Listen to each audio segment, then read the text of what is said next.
Kita melanjutkan perjalanan dari kemarin, teman-teman sudah berkarya di creative process. Kita lanjut lagi sekarang di creative production. Kita mulai bikin karya baru. Kalau kemarin karyanya dikerjain secara individual, sekarang karyanya dikerjain secara berkelompok. Dan karyanya memang harus wajib audiovisual gitu ya. Kalau kemarin kan masih nggak boleh nih, ada yang coba bikin film atau video atau musik video masih nggak boleh. Nah sekarang justru wajib dibikin karya-karya audiovisual gitu.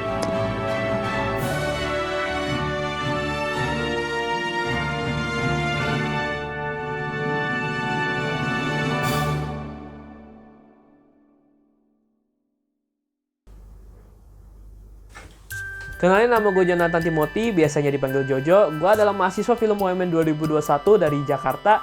Dan gue adalah ketua kelas abadi dari kelas A. Jonathan Timothy akan memulai perjalanannya di kelas Creative Production. Tetapi sekarang, dia harus memulainya dengan membuat kelompok. Dan nampaknya, dia tahu apa yang ia harus lakukan. Ya, seperti yang Anda bisa lihat, ini adalah teman-teman yang saya pengen ajak untuk masuk ke dalam kelompok saya.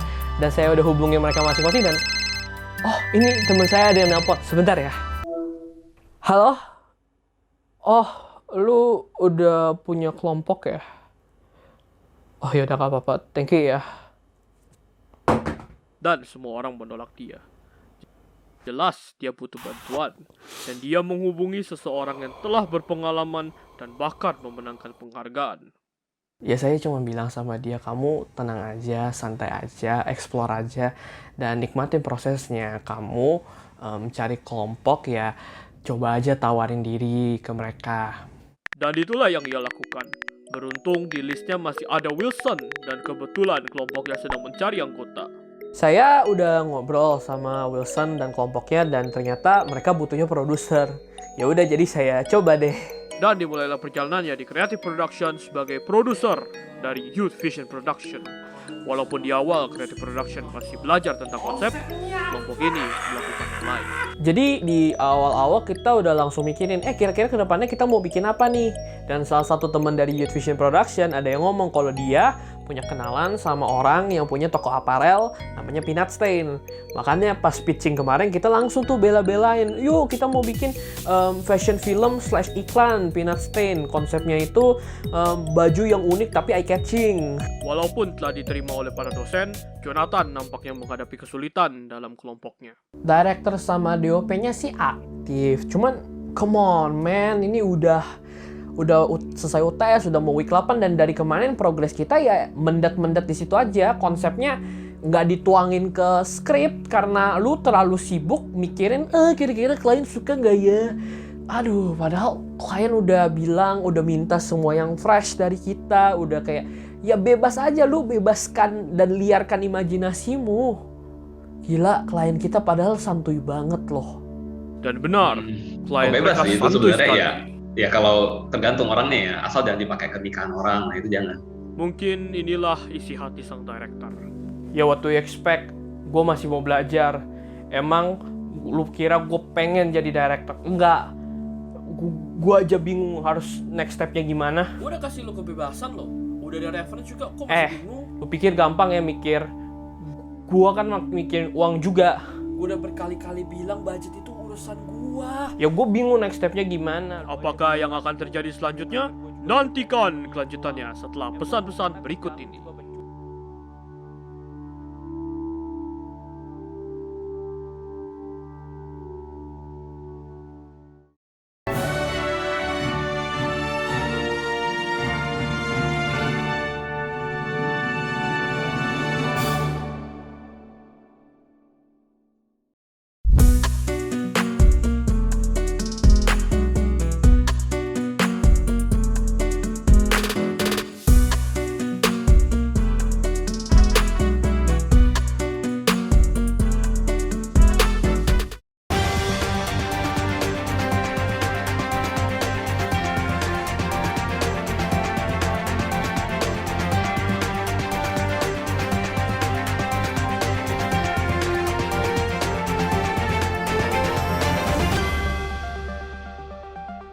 Breaking news, konsep akhir dari fashion film Peanut Stain Youth Vision Production telah ditemukan dan sudah sangat jelas, mantap, cakep, asoy.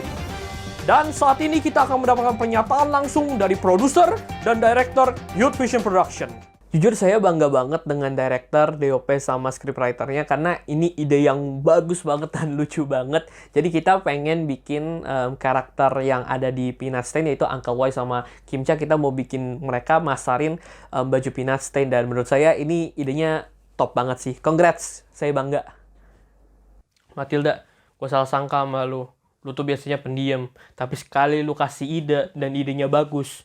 Bagusnya bagus banget, cok. Sekian redaksi dari siang hari ini, saya Mind Reporter dan ini adalah Breaking News. Selamat malam.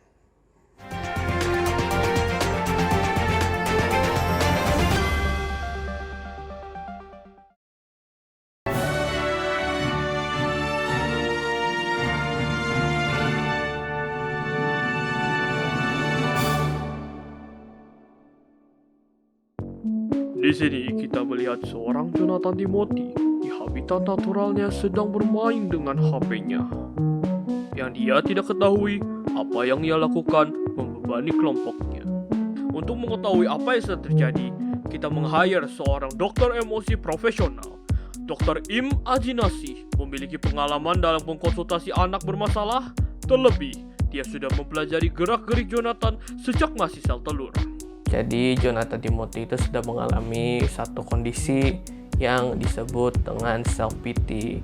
Dia stres, merasa bersalah karena dia udah terus prokrastinasi dan ya muter aja gitu terus. Jadi bisa dilihat di sini seorang Jonathan Timothy sudah berniat ingin melakukan pekerjaannya, tetapi dikarenakan dia terlalu sibuk merasa bersalah, dia pikir dia jadi lelah dan dia butuh sebuah istirahat, makanya dia jadi main game untuk melepaskan stresnya dan ujung-ujungnya lebih banyak prokrastinasi. Kondisi ini ternyata sudah menjerat Jonathan bahkan sebelum mulainya UTS hingga sekarang di week 10 ini. Iya, waktu itu dia pernah nanya ke aku gimana cara bikin proposal dan aku udah kirimin contoh proposal ke dia, tapi kayaknya dia masih bingung. Ya, saya juga bingung sih karena harusnya dosen sebaik Pak Perdana udah dikasih tahu gitu loh proposal tuh cara bikinnya gimana, tapi ya udahlah saya juga bingung gimana. Saya jujur ngerasa stres karena saya ngerasa pekerjaan saya tuh terlalu banyak, bikin dokumen lah, terus harus ngingetin jadwal lagi dan ada sih tim manajerial, tapi ya ujung-ujungnya jadi kayak kurang ngebantu karena mereka mungkin gak ngerti cara kerjainnya, saya juga mungkin lupa untuk ngajarin mereka dan ya gitulah, lupa ngingetin jadwal, jadinya kerja nggak efektif, ya ujung-ujungnya nyalain diri sendiri. Jujur nyesel sih, sempet galak juga sama mereka. Bagi dia, ini sudah menghambat kelompoknya walaupun sebenarnya beberapa dokumen juga diberikan tepat waktu. Tanggal 1 April 2022, mereka telah melakukan location hunting. Setelah ketemu sama mereka dan ngobrol sama mereka jadi ya lebih enak aja sih, karena ya lebih nggak terintimidasi, lebih connect, dan setelah week-week itu juga aku ngerasa lebih enak juga sih, lebih santai karena banyak banget yang lain udah mulai pada bantu, kayak Darren, thank you banget udah bantuin casting, Chris, thank you udah bantuin di property, dan juga Richard, thank you banget udah terus-terusan update soal motion graphic, dan lebih seru lagi karena kita udah mulai kelas offline. Meski begitu, kesenangan Jonathan hanya sebentar. Setelah dia menyadari, dia lupa tentang final PPM. Sebenarnya dia bukan lupa, tapi dia kaget aja karena beberapa dokumennya masih belum lengkap. Dan dia jadi takut bakal batal syuting, padahal semua barang, semua studio udah di booking, dan ya pokoknya dia takut aja soal itu. Mereka beruntung karena tetap diberikan kesempatan untuk final PPM walaupun tidak akan diluluskan. Ya jadinya Pak Perdana cuma suruh kita lengkapin dokumen dan gak usah final PPM lagi. Alhasil kita harus mundur jadwalnya yang dari awalnya maunya 22 April jadi 27 April, dan ternyata direkturnya emang pengennya 27 April. Dan sayangnya kita harus ganti cast karena ya castnya berhalangan. Tapi untuk sewa barang aman, dan juga sewa studio juga aman, tapi ya memang Kamu kenapa ribet sih? You're so stupid, you know. butuh perjuangan sih. Namun sayang, perjuangan harus tetap terjadi satu malam sebelum mereka melakukan syuting. Dikarenakan ada susunan cast yang harus dirubah. Jadi, ini sebenarnya kesalahan dari produser. Saya lupa kalau tiap cast dan kru harus minimal divaksin 2 kali. Jadinya malam itu dengan terpaksa dan terburu-buru kita harus cari penggantinya Kim Cha, dan beruntung ada teman kita yang bersedia untuk bantuin, dan akhirnya dia bersedia pagi hari langsung di swab dan kirim suratnya ke saya. Saya kirim semua lengkap dokumen beserta 1 emergency hunting report ke Pak Perdana, dan akhirnya kita dapat green light dan kita siap untuk produksi. Barang sewaan pun datang di malam hari. Namun, suatu bencana akan datang tanpa mereka ketahui. Malam itu, mereka tidur dan mempersiapkan diri untuk hari besar. Inilah hari untuk syuting.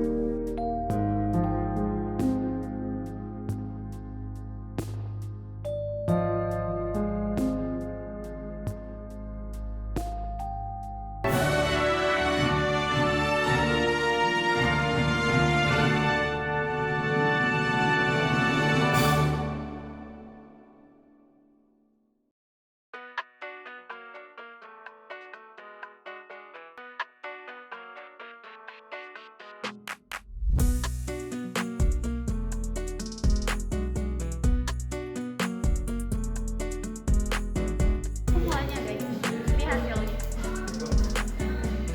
Gimana rasanya jadi DOP? Mantap.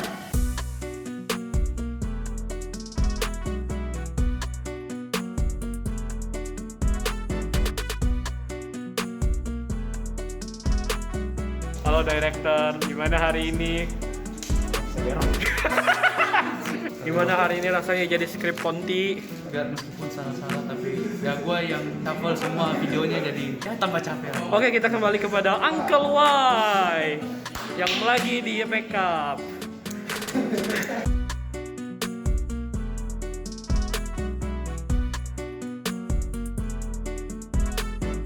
Ada rempetnya, Cok. Ya. Ya udah. It's a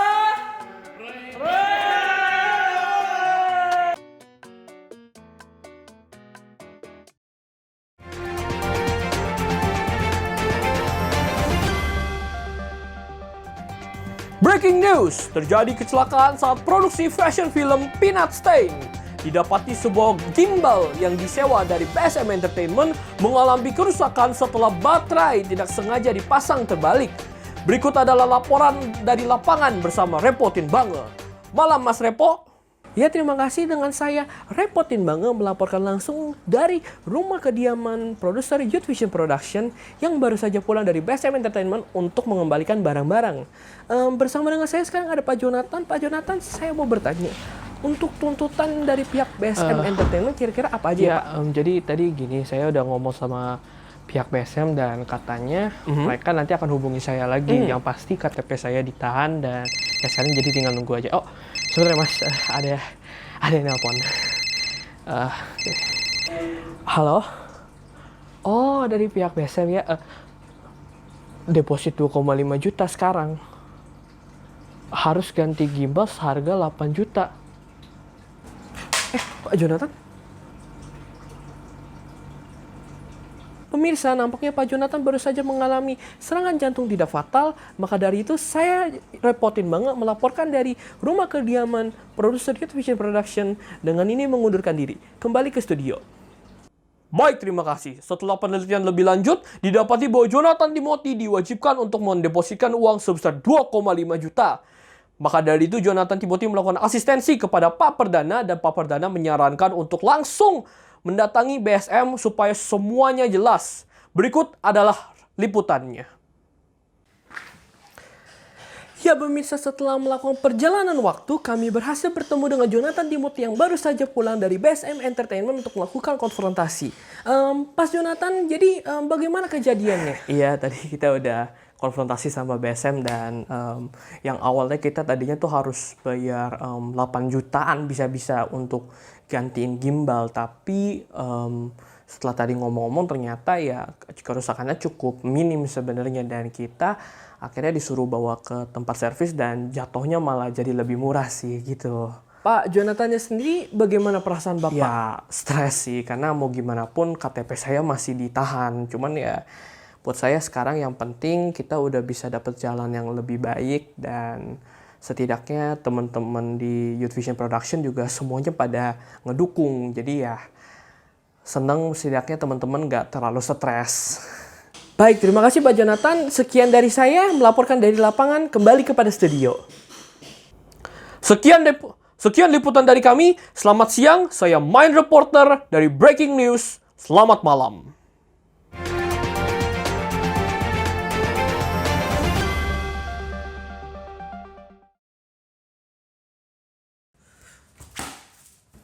Wow, nampaknya dia sedang dihajar karena kerjanya tidak benar. Makanya, jadilah teman kerja yang baik. Tunduklah pada otoritas, ingat dengan job desk masing-masing, percaya dan hargai sesama temanmu. Lakukanlah itu dan jadilah teman yang baik. Pesan ini dibawakan oleh PT Alaman, membuat pengalaman kerjamu lebih baik. Didukung oleh Waras Corporation. Harus tetap waras walau bosnya mulai sedeng.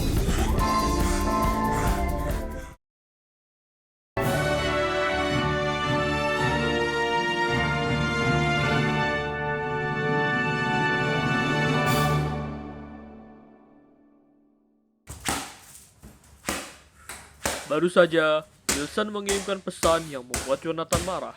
Tertulis, "Joe, uang yang buat lu pergi ke BSM, nggak usah diganti ya." Ya gue kesel lah. Emang apa hak dia untuk ngomong kayak gitu? Dari awal gue udah bilang, uang itu urusan gue, biar gue yang atur. Masih aja dipusingin sama dia. I mean, please lah. Gue tahu gue emang ada ngacau, gue emang ada kerja nggak becus, tapi man, gue bahkan nanya beberapa temen gue, mereka pada bilang orang kayak lu gitu nggak cocok untuk diajak kerja sama. Ya gue harus gimana? Lu juga kadang kerjanya nggak bener. Ya gue insecure lah. Dokter imajinasi melihat perubahan dalam Jonathan yang awalnya sedih menjadi periang. Ya, Jonathan Timothy sudah merasa lebih santai dikarenakan pekerjaannya yang sudah lebih ringan, sudah tidak harus ngurus terlalu banyak dokumen, dan hanya perlu menunggu editan dari editor. Uang untuk cash pun juga sudah diberikan akhirnya melalui uang kas darurat yang dikumpulkan, dan sekarang tinggal menunggu gimbal selesai diperbaiki lalu memberikan sisa uangnya. Meski kelihatannya Jonathan suka keras dengan teman-temannya, sebenarnya Jonathan sayang sekali dengan teman-temannya. Dia mau yang terbaik untuk tim Youth Fiction Production. Tapi ya, ujung-ujungnya dia terlalu membebankan dirinya, takut orang lain kecewa. Dan nampaknya pekerjaan saya di sini sudah selesai. Sampai jumpa. Dokter. Ya sudahlah ya. Inilah kisah seorang Jonathan Timothy. Bagaimana dia berproses di Creative Production. Thank you untuk Tuhan Yang Maha Esa, karena kalau ini bukan karena Tuhan, pasti ini semua nggak akan terjadi. Thank you untuk Creative Production yang udah proses saya sedemikian rupa. Thank you stresnya, thank you keseruannya, dan keseruannya itu ditambah lagi oleh Pak Perdana dan Cikarina yang suportif banget, walaupun serem. Seneng banget punya dua pembimbing yang keren kayak mereka, dan lebih senang juga karena ada teman-teman kelas A yang progresnya keren banget. I love you guys, and Youth Vision Production terkhusus untuk kalian. I really love you guys. Thank you udah terima gue apa adanya, dan gue minta maaf kalau misalnya gue ada salah, mungkin gue sempet keras sama kalian. Again, I really love you guys. Jangan bosen-bosen berkarya, dan meet you guys at top. And again, ini untuk semua. Thank you udah terima gue apa adanya. Dan Susan, kalau gede mau jadi apa? Mungkin bisa dibilang kesulitannya di situ sama ya. Tapi ya untungnya semua berjalan dengan baik dan alhasil